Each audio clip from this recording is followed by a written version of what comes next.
what was your favorite character? My favorite character is definitely Clove. I just thought it was cool. I mean, I know in the books that they portray her more as like a much larger and more imposing figure, but I definitely liked how Isabel Furman portrayed her. So that was pretty cool. I know that she auditioned for Katniss.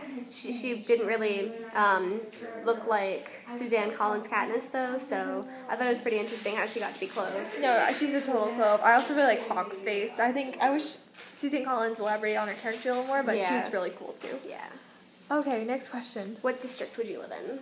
Well, since we live in Florida, I think we'd be number 4. Probably. But if I could, I mean, as much as I'd love to live in the capital, maybe like 1 or 2, just because it seems to be a lot safer. Personally, I would hate to live in the capital because everyone pretty much ends up falling prey to their propaganda. But I think District 2 would have been pretty cool because you still have enough amenities that you're not living in poverty and you're still taken care of by the capital to a certain point. Well, Capital would be cool because you get to wear all the outfits. Yeah, the crazy like hair, genetically altered to have like green skin. That was pretty cool though. I liked how they had like the cool eyelashes and all the crazy hair, and like this one woman, like there's a picture, she's holding like a bird cage as like her purse. And that's really cool. Okay. What was the most emotional moment in the books for you? When Prim died. I was not expecting that. I cried, and I don't cry when I read books. Like I was like bawling. Like don't say that line. Like you should just send her to the Hunger Games instead. I definitely have to agree. It was the only thought-out death, though. And when Rue died, too. I mean, I knew it was going to happen, but still that made me really sad when it did happen. Like, I was in school, too, when I read that part. I'm like... And my teacher was like, Hannah, are you okay? I'm like, I'm fine. Like, just, it was sad, and, like, just, like... Prim dying, like, I couldn't, like, grasp, like, oh my god, no, not Prim. And then Finnick, I cried when Finnick died. Mockingjay was so sad, like, really, like, all my favorite characters, like, being slaughtered, and they'd be killed in, like, one sentence, like, oh, this guy didn't make it out of the underground, he was eaten by all the mutant alligators. Lizards. Yeah, that lizard alligator things. I wanted Finnick to have a nice death scene. I wanted it to be very emotional. And no, it's just like, oh, Finnick's dead. Sorry. It's like, oh, Finnick's dead. It has nothing to do with any sort of fault in his character. It's just, oh, he died. Oh, he's gone now. Yeah. No. So yeah, that upset me a lot. And then when Prim and Rue died, because they're just so innocent, you know, and you don't expect that. But yeah, like I was crying when Prim died. Like I know my mom walked in on me, and I looked up and I had tears running down my eyes. And she's like, honey, what's wrong? Prim died. And then she's like, okay, honey, you think you need to go to sleep now? Like. Kim was really good as Prim in our video. My video. sister was cool. Prim, and she did a really good job. Prim and Rue, and that was pretty cool. Again, link right there or down there, one or the other. Link somewhere around here. Click somewhere. on it. Okay, let's see. What item from home would you take into the arena as a token? Oh, wow. Would you try to have it be one of those disguised ring rock like things where you twist it and and the pin pin I'd be too afraid to use it. I don't know. Probably just something sentimental, like maybe like a bracelet. I have a bracelet that my friend made me, and I wear it all the time, or like I wear my class ring everywhere, so I'd probably maybe wear that. Just jewelry or a picture of my family or somewhere, because I think you need something that's going to motivate you to get out.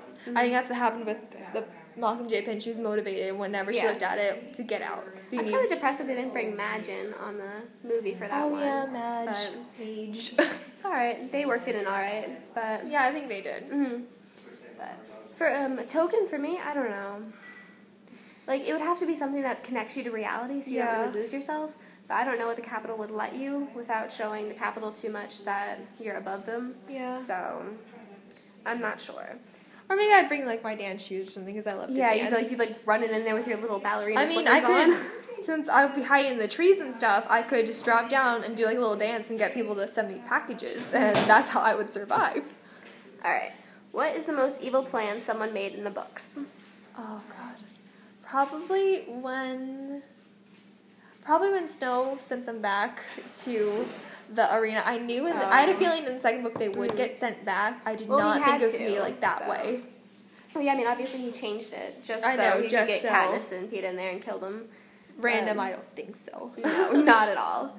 But I didn't like how they bombed the kids in the Capitol who were going to be President Snow's guard. Oh, that was really sad, too.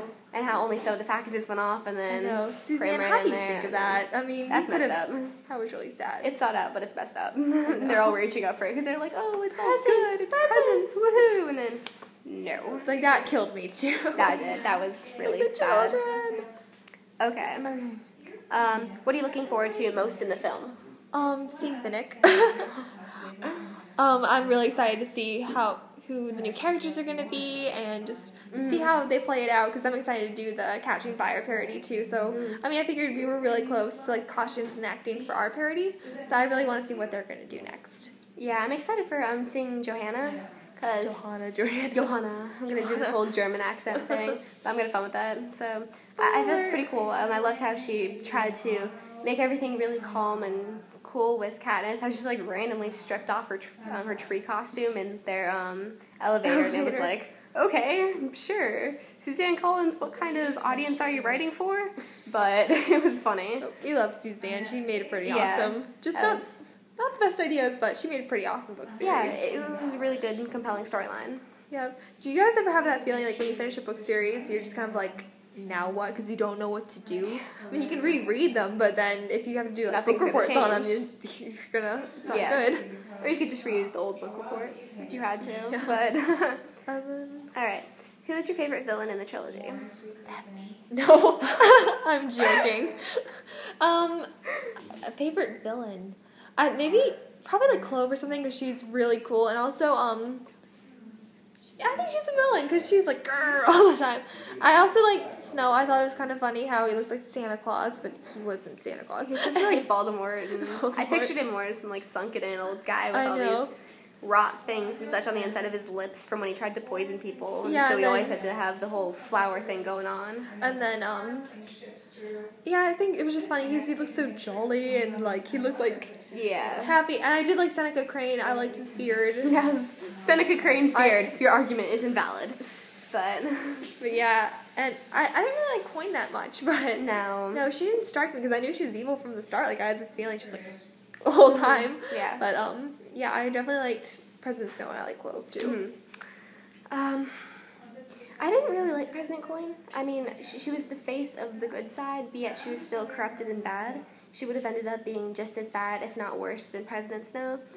And she definitely brought Katniss down with her. But I don't really view Clove as a villain. I think she was just confused and brainwashed, and there was something wrong with all of the districts. Well, the careers anyway, because they had no other life besides They didn't know anything else. Training. They didn't know any better. It wasn't that they chose to be like, oh, I'm going to be bad now. They didn't get the concept, so I don't think that they were villains at all. I think that the only true villains are really the adults. Like President Snow was just, he tried to take everything for granted. He was like, oh, let's do this and this. Let's kill this person. Otherwise, she's going to destroy our entire country. I think it's really funny, like, oh, let's kidnap 24 kids and make them kill each other. That'll stop a rebellion. Yeah, it will, real fast. But especially on public television. Oh, yeah. Oh, did you hear that Jersey Shore was canceled? No, really? Okay, anyways. They'll probably make, like, a runoff with Snooki and her baby. Anyway, sorry. That's all for the questions. We just wanted to let you know, though, that more parodies are going to come up really soon. We want to do an Adele parody, and that's in the works right now. And then we're probably going to stop for a little bit, because our lives are both getting really, really hectic right now. So. But we want to do another parody, hopefully, after Christmas or around Christmas time. So leave a comment below. Like, tell us, what do you want to see next? And we'll think about it and try to do it. We'll do it. Alright, that was it. We tag all you Hunger Game lovers out there. Everybody. You and you. Alright, guys. Thanks for watching. Bye.